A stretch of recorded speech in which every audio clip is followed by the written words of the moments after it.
안녕하세요. 장준환의 금요 스페셜 2주 만에 한국에서 인사드립니다.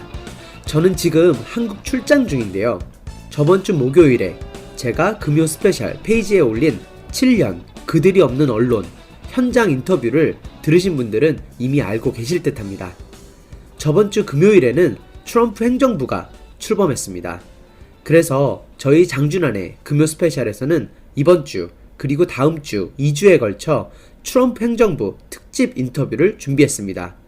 오늘은 그 첫 번째 시간으로 미래학자 최윤식 소장님과 트럼프 시대에 펼쳐질 국제사회 경제 지형을 전망해보고 우리는 새로운 변화에 어떻게 대처해야 하는지 이야기해보려고 합니다.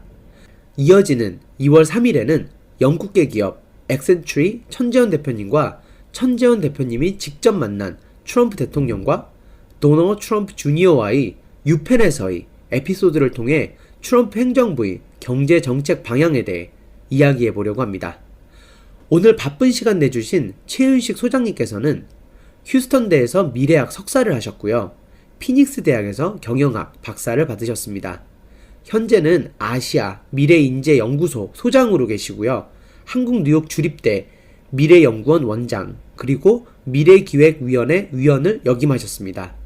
대표 저서로는 2030 대담한 미래 1권, 2권, 2030 대담한 도전, 그 외에도 다수의 베스트셀러를 내셨고요. 다음 주에는 최윤식 소장님의 새로운 책 제4의 물결이 온다가 출간될 예정입니다.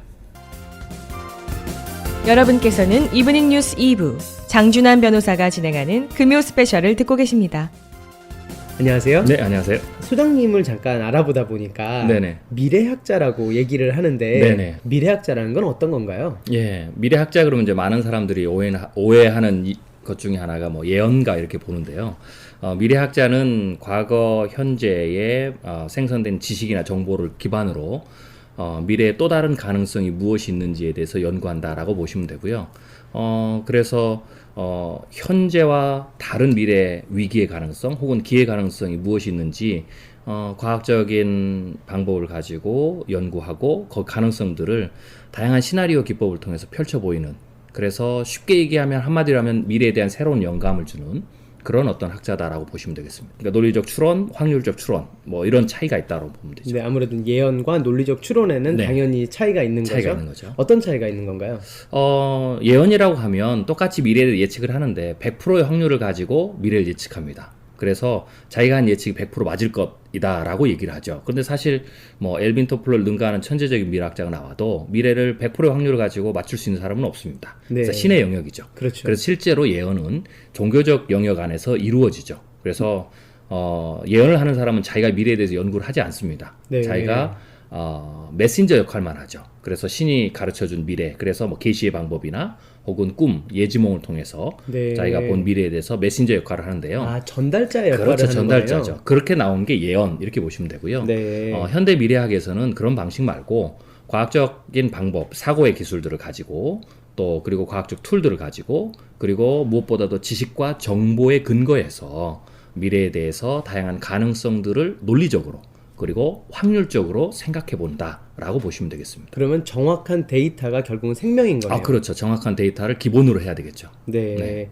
미래 사회는 우리가 빅데이터라는 얘기를 많이 하는데요. 네네. 그러면 소장님, 미래학이라는 거를 네네. 빅데이터에 기본한다고 얘기할 수도 있을까요? 빅데이터는 기본적으로 사용하고요. 이제 빅데이터도 하나의 데이터를 모으고 처리하는 기술이기 때문에 당연히 저희가 정보를 기반으로, 지식을 기반으로 예측을 하기 때문에 빅데이터에 관련된 어떤 다양한 기술들이나 이러한 것들은 저희가 사용하죠. 그러나 그것만을 가지고 미래를 예측한다라고는 하지 않고요. 저희가 예측하는 다양한 어떤 틀 안에서 사용되는 하나의 정보, 하나의 카테고리 정보, 하나의 방법론, 그렇게 생각하시면 되겠습니다. 네, 많은 저서가 있으세요. 네네. 아까 제가 얘기할 때도 2030, 또 대담한 미래, 네. 또 이번에 네. 다음 주에는 또 새로운 책이 나오시는데요. 네네. 이 시리즈물로 돼 있다라고 제가 이해하는데 네. 어떤 시리즈인가요? 이 책은 이제 2030년까지 한국과 중국, 아시아, 그리고 세계의 정치, 경제, 문화, 뭐 산업, 종교, 영성 이렇게 다양한 미래의 변화의 가능성들을 제가 연구한 바를 시나리오로 펼쳐놓는 책입니다. 그래서 시리즈물 전체가 하나의 시나리오고요. 한 권을 책으로 낼 수가 없어서 네. 네 권의 책으로 나눠냈다라고 보시면 됩니다. 아, 그러면 이제 첫 번째 책을 준비하실 때 네. 시리즈물로 4권까지 미리 그렇죠. 생각을 하셨던 거네요. 네네네. 그럼 첫 번째 책은 어떤 거를 다루신 거죠? 주로 한국의 시스템적 구조의 변화, 그게 네. 한국에 어떤 영향을 미칠지, 네. 그리고 앞으로 미국과 중국의 관계가 어떻게 될지, 그리고 정말 그 당시에는 제가 이제 그 연구를 하고 또 그 시나리오를 발표할 때는 물론 이제 책이 나오기에는 2012년, 13년에 나왔지만 여전히 미국의 시대는 가고 중국이 미국을 추월해서 지원으로 빠르게 올라갈 거다라는 어떤 그 예측이 줄을 이뤘을 때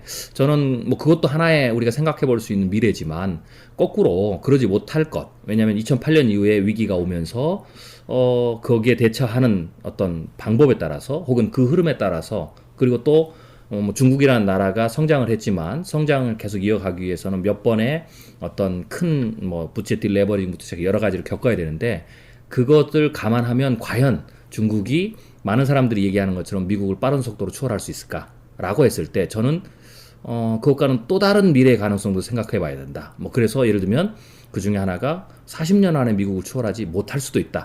라는 측면의 새로운 시나리오들을 가능성으로 접근해 봤죠. 뭐 그런 얘기들을 다뤘습니다. 대담한 미래라는 책이 그 당시에 굉장한 인기였는데요. 네네. 아마 지금 청취하시는 분들도 그거를 쓰셨던 분이 네네네. 이런 목소리를 갖고 계시는구나 하고 네네. 아마 되게 새롭게 또 느끼실 것 같아요. 네네. 그러니까 제가 이제 뭐 책은 한국에서 출판이 됐지만, 네.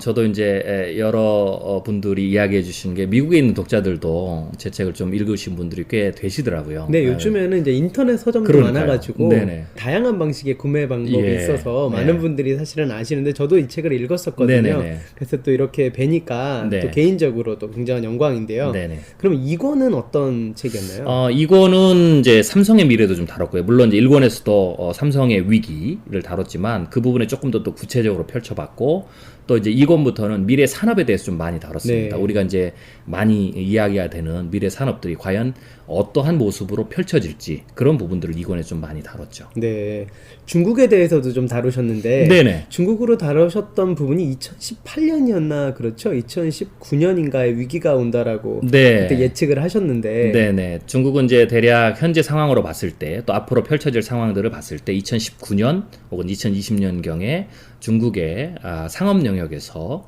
금융위기가 일어날 가능성이 굉장히 높다라고 제가 예측을 했죠. 중국의 네. 위기 2019년, 2020년으로 말씀하셨는데요. 아까 예언이 아닌 논리적 추론이라면은 네네. 데이터를 바탕으로 해야 되는데요. 그렇죠. 어떤 데이터가 존재했나요?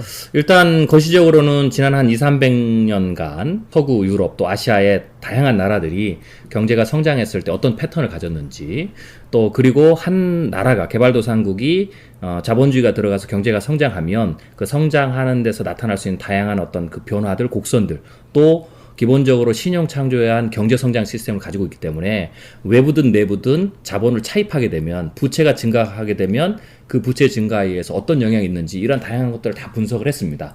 그리고 중국의 어떤 독특한 정치적 시스템 그게 기존의 어떤 패턴과 비교해서 어떤 다른 점들을 만들어낼 수 있는지 이런 부분들을 다 감안을 해서 또 현재 시진핑 정부의 정책이라든지요. 그리고 앞으로 중국의 외부에 영향을 미칠 만한 어떤 미국의 상황이라든지 그렇죠. 이런 것들을 다 감안했던 거죠. 그래서 그러한 연구를 토대로 보면 대략 2019년, 20년경에 중국이 자이든 타이든 어쩔 수 없이 지금 막대하게 증가하고 있는 상업 영역의 부채를 일정 부분은 딜레버리징을 해야 된다. 그리고 네. 그 딜레버리징 하는 가운데 구조적 충격이 올 거고 그게 결국은 중국의 금융 시스템에 위기를 불러올 것이다 라는 어떤 결론에 도달했죠. 논리적 결론에. 네, 많은 분들이 이제 예측이라든지 아니면은 이제 미래에 어떤 일이 펼쳐질지 말씀을 하실 때 네네. 기본적인 띠문 같지만 네네. 그것이 가지고 있는 주어져 있는 지역적 네네. 그리고 산업적 특성의 이제 어플리케이션이 들어가면서 그렇죠. 결론이 조금씩 다르게 나게 다르게 되는 날 수 건데요. 있죠. 네. 마찬가지로 중국 같은 경우는 미국이라는 변수를 절대로 무시할 수가 없는 그렇죠. 건데요. 네. 이제 저희가 지금 얘기하는 이 시점에서 트럼프 행정부가 네네. 탄생하게 됐습니다. 네네네. 현재 여태까지 쭉 해오셨던 연구에서 트럼프 행정부가 들어선다는 것은 어떤 의미를 갖게 되나요? 꼭 트럼프가 선거에 승리하지 않고 힐러리가 이겼더라도 이 말은 누가 당선되든지 상관없이 앞으로의 미국을 제외한 유럽이나 아시아는 지난 2008년 이후부터는 미국 경제가 무너지는 떨어지면서 영향을 받았다면 이제는 거꾸로 미국 경제가 회복되는 과정, 그 회복의 전략, 제가 이제 4단계 전략을 얘기했거든요. 첫 번째가 양적 완화 정책을 축소하고 중지하는 그 첫 번째 단계에서 주는 영향. 두 번째 단계가 기준금리를 인상하면서 나타나는 영향. 그리고 세 번째 단계가 보호무역주의를 사용하면서 나타나는 영향. 그리고 미국이 추가적 성장을 하기 위해서 신산업의 버블을 일으키면서 끌고 가는 전략. 이 네 단계를 거쳐갈 건데 네. 이 회복의 네 단계에 따라서 각국의 펀더멘탈에 따라서 영향을 보는 게 달라지는 거죠. 이제 그 부분을 제가 대담한 미래 혹은 대담한 도전 시리즈에서 예측을 했는데 이제 조금 더 달라진 것은 힐러리가 아니라 트럼프가 됐다는 거죠. 네. 그렇다면 두 가지를 볼 수 있는데 첫 번째, 그 예전에 예측했던 기조가 달라지지 않는다라고 제가 결론을 냈고요. 네. 그러면 차이는 뭐냐? 트럼프가 됐기 때문에 오히려 미국 내부에서도 우려하는 것처럼 트럼프의 뭐 예를 들면은 인프라 투자라든지 혹은 여러 가지 정책들을 볼 때 오히려 조금 더 인플레이션을 높일 수도 있고 혹은 네. 그것에 의해서 기준금리의 인상의 범위나 속도가 빨라질 수 있다면 이게 다른 나라들 특히 중국이나 한국에 영향을 주는데 결정적인 이슈가 될 거고 그 말은 이미 예견됐던 예측할 수 있던 위기가 규모가 더 커지거나 더 빨라질 수 있다. 라고 시나리오를 조정할 수가 있는 거죠. 네. 우리나라 입장에서는 미래학이 참 중요하다라고 네네. 생각이 드는 게 우리가 예측할 수 있다라면은 우리가 어느 정도의 추론을 해볼 수 있다라면 대비를 할 수도 있는 그렇죠. 거잖아요. 어쩌면은 미래학의 기본은 그런 프리벤터티브 스텝을 취하는 거로 보시나요? 예, 가장 중요한 요소 중에 하나죠. 그러니까 미래학자가 위기를 특별히 경고할 때는 저는 네. 이렇게 표현합니다. 쉽게 해서 의사와 같다. 의사에게 이제 만약에 이제 나이가 40이 넘으면 이제 종합검진을 자주 받아야 되지 않습니까? 그렇죠. 그럼 이제 병원에 가서 종합검진을 하게 되면 굉장히 많은 데이터들이 나옵니다. 그럼 네. 의사 선생님께서는 그걸 보고 일단 그것에 대해서 지표를 해석해 주죠.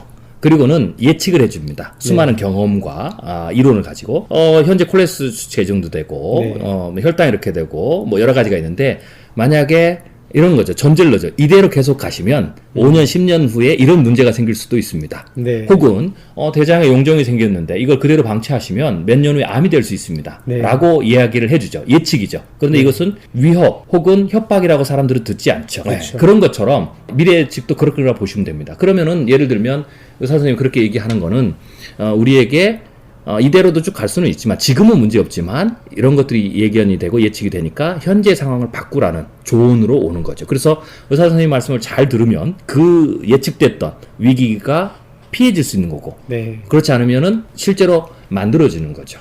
이런 것처럼 미래학자가 미래에 대해서 예측을 할 때는 위기와 기회, 특별히 위기 부분은 이대로 가게 되면 이런 문제가 생길 수 있으니까 이런 문제가 생기면 이런 파장이 생길 수 있으니까 조심해야 된다라는 측면으로 이해하시면 됩니다. 네, 그래서 대담한 미래에서 말씀하셨던 것처럼 위기가 네. 곧 기회다라고 말씀을 하시는 거죠. 네네. 미리 생각해 보면 위기를 최소화시킬 수도 있고 또 위기가 일어나지 않게 만들 수도 있고 거꾸로 그것은 결국 기회를 더 늘릴 수 있는 어떤 그런 어드밴티지를 가져다 주죠. 그럼 지금 현재 네네. 지금 저와 소장님이 마주 앉아 있는 이 순간에 우리나라가 가지고 있는 위기와 기회는 어떤 걸까요? 일단 제가 이제 기업들이나 정부기관에 늘 이야기했던 강조점 중에 하나가 한국의 금융위기 가능성입니다. 네. 대략 시간으로 보면 2018년에서 19년 사이가 될 거고 네. 현재 추세라면 2019년 상반기나 중반기쯤에 아마 금융이 가장 위험한 구간을 지나가게 될 것이다 라고 제가 예측을 했고요. 특별하게 그렇게 예측하신 이유가 있으신가요? 일단은 뭐 대담한 미래 완에서 제가 뭐라고 그랬냐면 한국을 이끌고 가고 있는 굉장히 중요한 두 가지 동력이 있었는데 그거는 한국뿐만 아니라 다른 나라들도 한국과 비슷한 처지에 있는 나라도 마찬가지입니다. 첫 번째로는 기업의 경쟁력의 요소가 있고요. 네. 특별히 우리나라는 수출 기업이죠. 대우 의존도가 높기 때문에. 네. 또 하나는 인구의 구조입니다. 이건 그 내수 시장을 만들기 때문에. 그런데 지난 3, 40년간 한국은 수출 기업이 경쟁력이 계속 강화되는 추세로 힘이 작동이 됐죠. 그런데 이제부터는 수출 기업의 경쟁력이 쇠락하는 쪽으로 힘이 바뀐다라는 거죠. 여기서 말씀하신 수출 기업은 대기업을 말씀하시나요? 중소기업을 말씀하시나요? 대기업을 포함한 모두 다 모두는 합니다. 다. 예, 한국의 네. 주력 사업이라고 할 수 있는 IT부터 시작해서 전자정보통신, 석유화, 철강, 조선, 그다음에 자동차까지. 그리고 또 하나는 한국이 지난 3, 40년은 인구가 계속적으로 늘었습니다. 총인구도 늘었고 네. 생산 가능 연령 인구도 늘었고 그러면 이것은 시장을 탄탄하게 만들고 내수의 시장의 규모, 경제력을 키우고 또 하나는 좋은 인력을 계속해서 공급해 줄 수 있었죠. 근데 이게 이제는 또 거꾸로 돌아갑니다. 그래서 이 두 가지 힘이 다른 문제들 계속해서 만들어내죠. 종신고용 붕괴라든지 생활밀착형 서비스 산업의 포화라든지 경제 성장률 저하라든지 혹은 부동산 가격의 하락이라든지 이런 것들을 추가로 만들어내면서 시스템을 전부 다 고치지 않으면 현재 시스템으로는 더 이상 추가적 성장을 하기 힘든, 즉 성장의 한계에 도달한다 라고 말씀드렸죠. 그래서 만약 그것에 대해서 시스템 체인지에 실패하게 되면 잃어버린 10년, 잃어버린 20년을 갈 수 있게 된다라는 예측을 했고요. 제가 했던 그 예측대로 지금 한국의 조선이나 건설이나 여러 그렇죠. 산업들이 지금 문제가 발생하기 시작했죠. 네네, 작년 말부터 그렇죠. 본격적으로 이제 문제가 발생을 했었고, 네네네. 그럼 결국은 소장님께서는 구조적인 문제가 있다고 보시고, 그렇죠. 그 구조적인 문제가 있는데 그 구조적인 문제만으로 금융위기가 곧바로 일어나지는 않습니다. 네. 그런데 거기에 뇌관이 있어야 되죠. 그렇죠. 예, 도화선이 있어야 되고 그 뇌관과 도화선의 역할이 되는 것이 결국은 금융위기라는 것은 금융권의 문제니까 그게 바로 가계영역이라는 겁니다. 1997년 우리나라 외환위기는 금융의 위기가 어디서 발생했냐면 상업 영역이었습니다. 상업 영역들이 부채가 많았기 때문에 거기에 불이 붙으면서 조기 진압을 못하면서 이게 외환위기까지 간 거고 네. 이번에는 가계영역의 부채가 너무 많다라는 거죠. 근데 그 가계영역의 부채가 늘어나는 중요한 이유는 부동산이고 그리고 그 부동산은 인구 구조에 직접적인 영향이기 때문에 인구 구조의 대세가 변하게 되면 네. 추가적 상승 요력이 없는 거죠. 그래서 네. 부채가 극대화되는데 그렇다고 해서 이것만으로 터지지 않습니다. 여기에 불을 붙여야 되는데 그게 뭐냐면 이자를 낼 수 없는 상황. 근데 지금은 왜 가계부채가 급격히 늘매도 터지지 않냐? 이유는 초저금리, 거꾸로 금리를 내려줬기 때문에 이게 불이 붙지 않고 있는 거죠. 뭐 예를 들면 청취자께서 은행에 가셔서 1조의 돈을 제로금리로 100년을 빌리시면 절대로 100년 동안 부도가 안 납니다. 파산을 안 하죠. 마찬가지로 초저금리가 한국의 이 막대한 부채를 터지지 않도록 묶고 있는 거죠. 그런데 문제는 미국이 기준금리를 올리기 시작하면 그렇죠. 트럼프가 경제에 불을 붙여가지고 인플레이션이 연준이 우려하는 것보다 더 가게 돼서 연준이 그걸 제어하기 위해서 금리 인상의 속도를 2번 할 걸 3번 하고 3%까지 올릴 것을 3.5, 4%까지 올리게 되면 결국은 미국의 기준금리 인상이 시차를 두고 전 세계 나라의 기준금리 인상에 영향을 미치기 때문에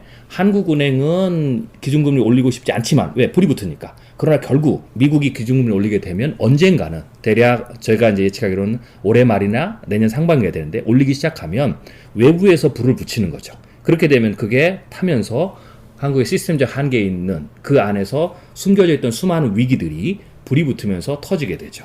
그런 상황이 2018년, 19년에 본격적으로 진행이 될 것이고 그리고 그게 금융시장에 직접적인 충격을 주는 것은 2019년경이 되겠죠. 그렇게 되면 한국의 금융시장에 충격을 받으면서 한국의 자산시장, 뭐 부동산이라든지 채권이라든지 주식시장도 직접적인 타격을 보게 되고 그렇게 되면 기업들도 문제가 생겨서 대규모 구조조정이라든지 이런 것들이 펼쳐지게 되겠죠. 네, 지금 기준금리라는 말씀을 하셨는데요. 네네. 많은 분들이 기준금리라는 말을 또 단어를 굉장히 많이 접하시는데 그렇죠. 사실 좀 이해하기 어려운 개념이거든요. 네네. 왜 트럼프 행정부가 들어설 때 기준금리를 올리거나 그것이 어떤 영향을 한국에 미치게 되는지 조금만 쉽게 설명해 줄 수 있으신가요? 네, 이제 경제가 좋아질 때는 이게 이제 물가가 상승돼서 인플레이션이 되죠. 그런데 그 인플레이션이 좋게 쓰일 수도 있는데 인플레이션이 적정 수준을 넘어가게 되면 오히려 거꾸로 경제에 악영향이 미쳐지죠. 물가가 너무 인플레이션은 왜 생기게 되나요? 이제 인플레이션이라는 것은 시장에 있는 상품보다 돈이 많아지는 현상이죠. 네. 그렇기 때문에 돈이 많아지면 돈 가치가 떨어지게 되죠. 그렇죠. 그래서 결국은 그것이 물가 상승이라는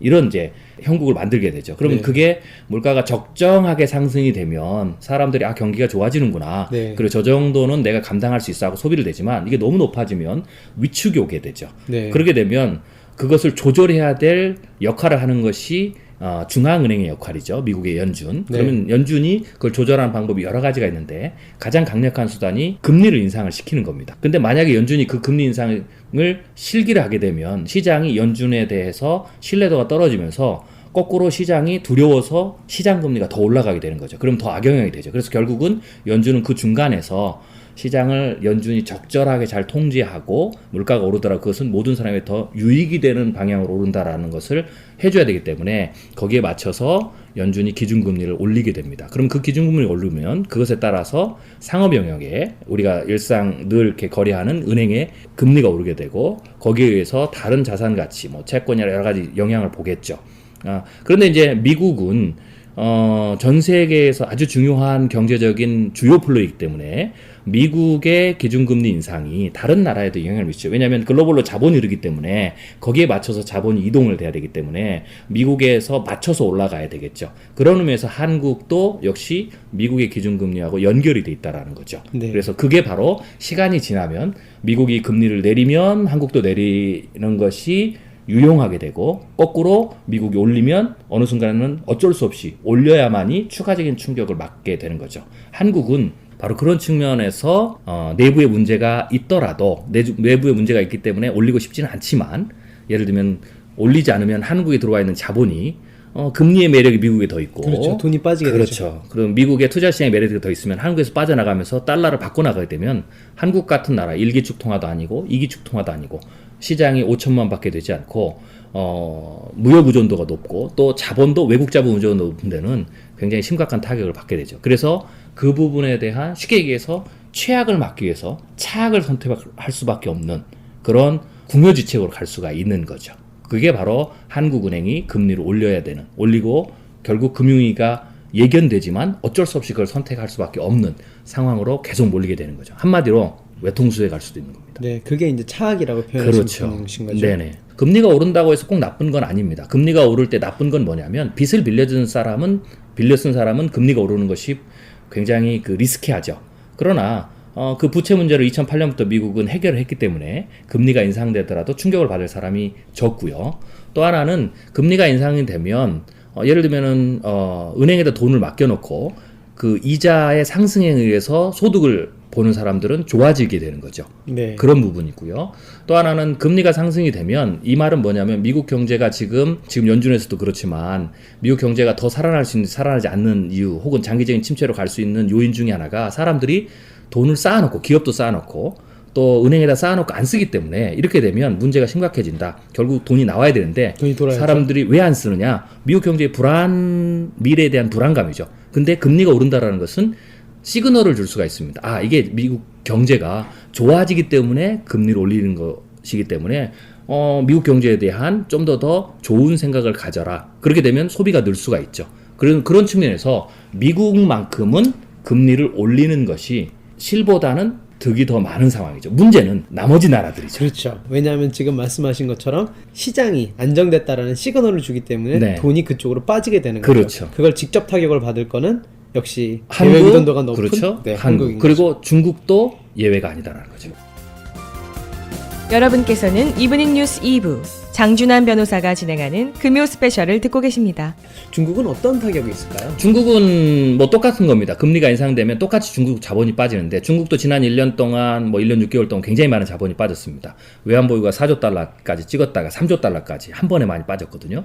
그리고 중국의 어떤 규모나 이런 걸 봤을 때 3조 달러가 무너지게 되면 1차에 대한 외부가 두려움이 오고, 3조 달러라는 게 어느 정도의 돈을 얘기하는 건가요? 3조 달러면 얼마나 큰 돈인지 네. 분명히 큰 돈인 듯한 느낌은 드는데 어느 그러니까요. 정도의 큰 돈인가요? 3조 달러면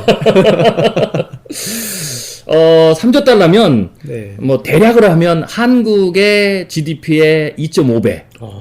네, 그 정도 이렇게 봐야 되겠죠? 우리나라도 상당한 경제 대국인데 그렇죠. 경제 대국인데도 불구하고. 혹시 중국을 얘기하다 보니까 그렇죠. 우리가 굉장히 네. 큰 돈을 얘기하게 되는데 네. 근데 이제 우리가 중국에서는 이제 큰 걸 생각하기 때문에 좋은 것만 지금까지 큰 걸 생각했어요. 그런데 중국의 어두운 면도 이제는 비례해서 크다라고 봐야 됩니다. 그래서 뭐 우리 같은 나라는 외환보유가 좀 줄어든다 그러면 뭐 예를 들면 몇십억, 몇백억 단위인데, 거기는 몇천억 단위, 조 단위죠. 그래서 굉장히 빠른 속도로 줄어들었고, 이게 만약 2조 5천억, 앞으로 한 5천억 달러 정도가 더 줄어들게 되면 중국의 금융위기 가능성, 외환위기 가능성이 나오고요.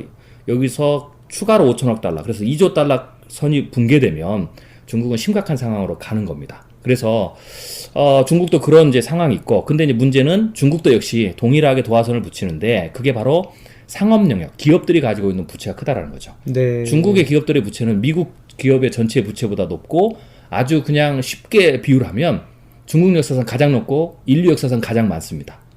네. 네. 그런데 거기도 역시 중국이 계속 금리를 내리고 있기 때문에 거기도 불이 붙지 않는 거죠. 근데 역시 중국도 미국이 금리를 올리면 한국보다는 일찍 올리지 않아도 되지만 더 버틸 수 있는 여력이, 그러나 결국에는 중국도 올릴 수밖에 없는 상황이 되죠. 역시 중국에 들어왔던 투자 자본들이 어떻게 움직이느냐에 따라서요. 그래서 중국의 경우는 한국의 청취자라면 쉽게 이해될 수 있는 게 1997년 한국을 생각하시면 됩니다. 네. 그때 역시 한국이 기업들이 자기 자본 대비 800%의 부채를 가지고 못 버틴 상황이었거든요. 그래서 중국도 그런 상황으로 갈 가능성이 있다라고 봐야 되는 거죠. 역시 다시 한번 말씀드리는 것처럼 위기와 기회가 같이 있는 거예요. 그렇죠. 그런데 그 위기가 중국 기업도 그렇고 한국 기업도 그렇고 또 외국 자본도 그렇고 대처를 어떻게 하느냐에 따라서 위기가 되기도 하고 기회가 되기도 하죠.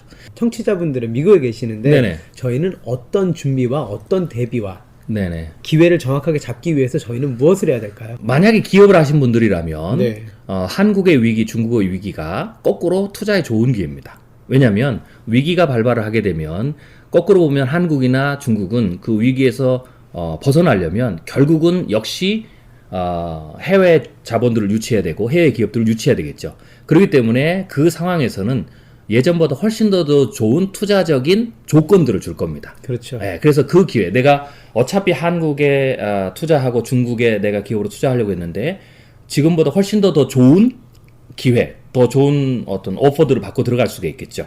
그리고 또 하나는 그 위기 때 기업들이 살기 위해서는 대처를 못한 기업들이 살기 위해서 어떻게 되냐면 알짜의 기업, 매물들을 내놓아야 됩니다. 그게 뭐 부동산이든 혹은 기업이든 그러면 그것을 또 제값 받고는 팔 수 없겠죠. 굉장히 많은 할인을 해서 받겠죠. 그러면 그 좋은 기업을 좋은 가격에 M&A 하거나 혹은 좋은 자산들을 사들일 수 있는 기회가 되겠죠. 사실 IMF 때 그때 굉장히 약간 1000% 말씀하셨는데 그렇죠. 보통 그렇게 된 경우는 일반적으로는 회사를 M&A 한 경우가 그렇죠. 굉장히 많았죠. 네네. 뭐 그건 꼭 한국이나 중국뿐만 아니라 2008년 이후에 미국에서도 동일한 사건이 반복해서 일어났고요. 유럽에서도 그랬죠. 그래서 그런 기회가 있고요. 또 하나는 개인들이라면 지금은 뭐 ETF라든지 여러 가지 금융의 혁신적인 상품을 통해서 전 세계 어디에 든지 간에 그 나라의 뭐 지수라든지 인덱스라든지 혹은 다양한 상품의 상승이나 또 하락에 다 투자할 수가 있거든요. 네. 그래서 한국과 중국의 이런 변화들을 보고 뭐 예를 들면 리버스로 투자한다든지 여러 가지 방법이 있겠죠. 그리고 네. 또 달러가 상승하게 되면 국채 가격에 대한 리버스를 투자할 수 있고 여러 가지. 그래서 오히려 개인의 입장에서는 저는 그렇게 표현하거든요. 변동성이 클 때, 즉 플럭추에이션이 클수록 투자에서 기회를 얻을 수 있는 가능성은 굉장히 크다라는 거죠. 정보를 굉장히 많이 가지고 계시잖아요. 네네. 그런 정보는 주로 어디서 얻으시나요? 이제 가끔 제가 가끔 듣는 질문인데요. 너무 제가 이런 비밀스러운 부분을 여쭤봤나요? 많은 조금만 분들이 알려주세요. 많은 분들이 오해하기를 뭐 특별한 정보기관과 어떻게 연결돼 있느냐라고 하는데 그렇지는 않고요. 일반적으로 청취자분들이 접할 수 있는 정보의 소스하고 비슷합니다. 네. 네, 비슷하죠. 뭐 신문부터 방송, 뭐 또 책. 근데 차이가 뭐가 있냐면 굉장히 많이 읽는다는 겁니다. 네. 그게 있고요. 두 번째로는 균형 있게 본다라는 거죠. 한쪽의 관점만 치우쳐서 많이 보는 게 아니라 반대의 관점이나 혹은 또 다른 관점을 균형 있게 본다라는 거고요. 네. 그다음에 또 하나는 똑같이 보지만 보는 기술, 즉 읽는 기술, 분석하고 판단하는 기술이 다르다라는 거죠. 네. 그러니까 이 차이가 정보의 양보다는 저는 또 훨씬 더 중요할 것 같습니다. 네. 네. 그러면 신문을 읽을 때 어떻게 읽으면 좋을까요, 저희가? 저는 이제 신문을 읽으실 때 이제 제가 지금 말씀드린 원칙대로 조금 다양한 신문을 읽으시면 좋다라는 것이고요. 다양하다라는 거는 어떻게? 최소한 2개, 3개 이상은 읽으시는 게 즉 좋고요. 진보 보수 신문을 말씀하시나요? 그렇죠. 그때 이제 균형 있을 때 진보 쪽과 보수 쪽에. 왜냐하면 똑같은 사건을 이야기하더라도 본인들의 관점에 따라서 보고 싶은 쪽을 보기 때문에 우리는 그렇죠. 그것을 조합해서 봐야 되죠. 그래서 좀 더 다양하게 읽으시고 가능하면 진보 보수를 균형 있게 보시는 게 좋고요. 물론 이제 진보 보수를 미국에 있는 진보 보수의 개념 자체를 한국에 있는 진보 보수와 그대로 치환시키기는 좀 무리가 있죠. 아무래도 네. 한국에 있는 진보 보수는 경제 논리보다는 네. 뭐 이념 논리가 좀 이념 논리가 좀 많이 있죠. 굉장히 조심하게 얘기했는데 네네네. 네, 그러다 보니까 또 다른 카테고리의 신문이 우리나라는 실제로 있죠. 뭐 네네. 한국경제신문이라든지 그렇죠. 그런 쪽 신문은 보수로 보시나요? 아니면 진보로 보시나요?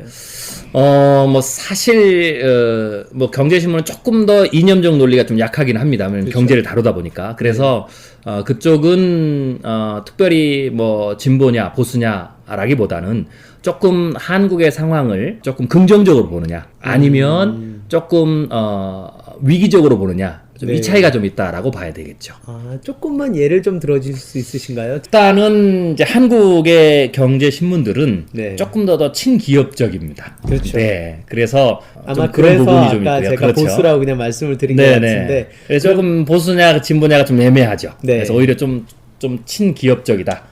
그렇게 보는 거고요.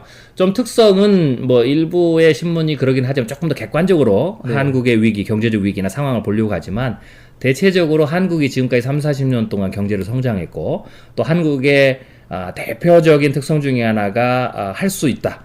열심히 하면 된다. 우리가 긍정의 생각을 가져야 된다. 못한다는 생각을 갖지 말자. 그렇기 때문에 그런 쪽의 톤들을 가지고 있는 경우가 상당히 많습니다. 네, 경제신문은 아무래도 하면 된다라는 그렇죠. 거. 기본적으로 학습적인 효과도 분명히 존재하거든요. 네네. 그리고 하면 된다라고 얘기를 할 때 그걸 받아들이는 입장에서 사실은 정확한 샘플을 원하는데 샘플도 그렇죠. 사실 존재하거든요. 네네네. IMF 때도 아까 말씀하신 그렇죠. 것처럼 1000%가 됐던 네네. 분명한 회사들도 있는 거고 그렇죠. 그러다 보니까 그런 쪽을 많이 보여주는 거죠. 밝은 쪽을 많이 그렇죠. 비추는 거죠. 네네네. 사실은 부동산적인 부분도 그렇죠. 이제 분명히 밝은 쪽의 부분들이 분명히 존재하거든요. 존재하죠. 예를 들어서 돈이 있을 경우에는 사실은 부동산을 사는 것도 이럴 때는 네네. 괜찮은 거거든요. 그렇죠. 근데 우리가 얘기하는 부동산 문제는 빚을 내서 부동산을 그렇죠. 사는 걸 얘기를 하는 건데 그게 문제가 되는 거죠. 그게 이제 누구한테는 그렇기 때문에 기회가 되고 누구한테는 굉장히 위험한 투자가 네. 되는 건데요. 그러니까 네. 그걸 아까 말씀하신 분석적인 부분인 거죠. 그렇죠. 자기 객관화를 네네. 통해서 나의 상황은 여기에 적용이 되는가라는 건 거죠. 그렇죠. 그래서 언론들은 좀 그런 추세가 있기 때문에 독자들이 보실 때에는 뭐 일부 언론에서는 조금 더 냉철하게 분석하기도 하지만 아무래도 독자의 입장에서 견해보다는 팩트를 중심으로 분석을 하고 독자적인 논리를 가지고 그 부분을 해석하는 것이 지금은 꼭 필요할 때입니다. 왜냐하면 그런 분위기, 관성의 법칙이 있기 때문에 언론도 그렇고 분위기도 그렇거든요. 또 정치인들도 그렇게 끌고 가고 그러다 보면 우리도 착각을 할 수 있어요. 왜냐하면 한국인들 같은 경우도 한국의 성장이 아주 중요한 경험이기 때문에 그래서 현재 위기를 과거에 어떤 해결했던 방식대로 충분히 가능하다라고 착각을 할 수 있는데 죄송한 얘기지만 한국은 구조가 변했기 때문에 그게 힘들다. 그래서 지금부터는 조금 더 냉철하게 객관적 사실에 근거해서 판단하는 게 좋다라는 거죠. 미래 시장에는 전문성이 가장 키워드일 것 같아요. 전문가일수록 아주 유리한 상황이 되죠. 네. 네. 뭐 예를 들면 뭐 인공지능이 나오지만 제가 이제 의사를 한국도 지금 IBM의 닥터 왓슨이 한국에 지금 병원에 적용됐거든요. 네.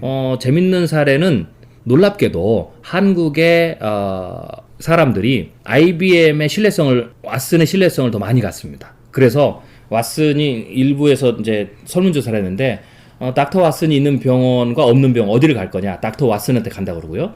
닥터 왓슨의 진단과 분석하고 의사의 진단과 분석하고 두 개를 비교하면 누구를 더 믿겠느냐 했을 때 닥터 왓슨을 의외로 선택한 게 많았어요. 이거 굉장히 네. 충격적인 결과가 나왔거든요. 그렇죠. 사실 슬픈 일이기도 하죠. 그렇죠. 예. 그렇게 되면 결국 미래에는 결국 그렇게 소비자들이 그렇게 생각한다라니까 한 명의 아주 뛰어난 전문가가 있고 인공지능이 나머지 부분을 대체할 가능성이 굉장히 높은 거죠. 예. 그렇지만 그 말은 거꾸로 하면 아주 어떤 분야에 특별하게 탁월한 전문성을 가지면 미래에는 좀 더 많은 어떤 큰 부가가치를 얻을 수가 있고 더 영향력을 크게 할 수 있다라고도 볼 수가 있는 거죠. 알파고 이후로 AI에 대한 관심도가 상당한데요. 한국은 굉장히 높습니다. 폭발적으로 지금 관심도가 증가하고 있죠. 그것을 4차 산업으로 이해할 수 있을까요? 네, 4차 산업혁명의 아주 중요한 혁명적 기술의 핵심 기술을 저는 이제 인공지능이라고 보고 있습니다. 물론 그 외에도 예를 들면 IoT라든지 혹은 로봇이라든지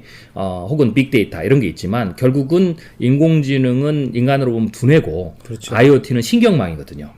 그리고 로봇은 몸이거든요. 물론 머리만 있고 신경망이나 몸이 없으면 문제가 되겠지만 다 있다고 봤을 때 가장 부가가치가 높고 가장 핵심과 마지막에 퍼포먼스 차이는 두뇌에서 일어나는 거죠. 네. 그게 AI이기 때문에 앞으로 4차 혁명에서 4차 산업혁명에서 AI를 누가 주도권을 갖느냐 혹은 거꾸로 누가 AI를 가장 잘 활용하느냐 여기에 따라서 기업의 수익 구조 또 시장의 영향력이 달라지겠죠.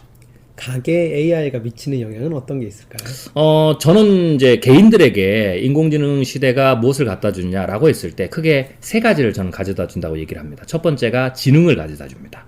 두 번째가 자율이라는 걸 가져다 주고 세 번째가 영생을 가져다 주죠. 지능, 자율, 영생은 인류가 수천 년 동안 구매하고 싶었던, 갖고 싶었던 최고의 항목이었습니다. 네. 그런데 못 가졌죠. 왜냐하면 기술적 성숙도가 안 돼서. 네. 예를 들면 진시황 같은 경우는 영생을 갖기 위해서 자기의 전 제국을 바칠 수도 있었는데 못했죠. 그렇죠. 그리고 예로부터 가장 뛰어난 뭐 제갈공명이라든지 수많은 사람들이 지능의 최고봉에 있을 때 권력과 부를 가졌던 거고요.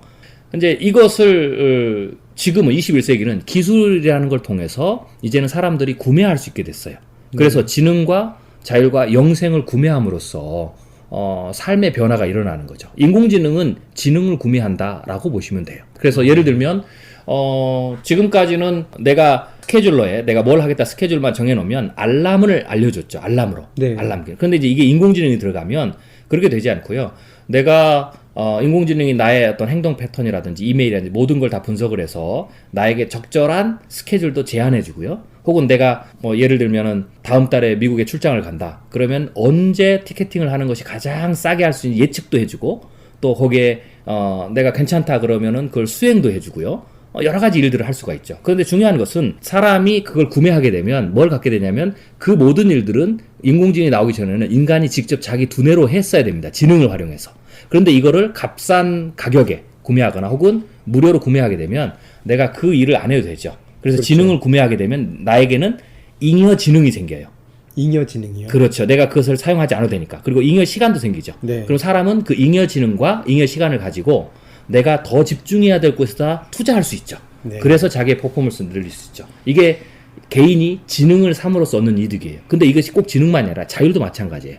예를 들면 내가 자율주행 자동차를 산다. 그렇죠. 그러면 어떻게 되냐면 내가 운전을 안 해도 되니까 그렇죠. 하루에 1시간에서 2시간씩 혹은 3-4시간씩 운전하는 그 시간을 내가 살 수 있게 되죠. 그래서 네. 잉여 시간이 나오게 되고 그 안에서 다른 그 잉여 시간을 혹은 잉여 자유를 삼으로써 그것을 내가 다른 영역에 집중 투자하면서 나를 업그레이드 시킬 수 있죠.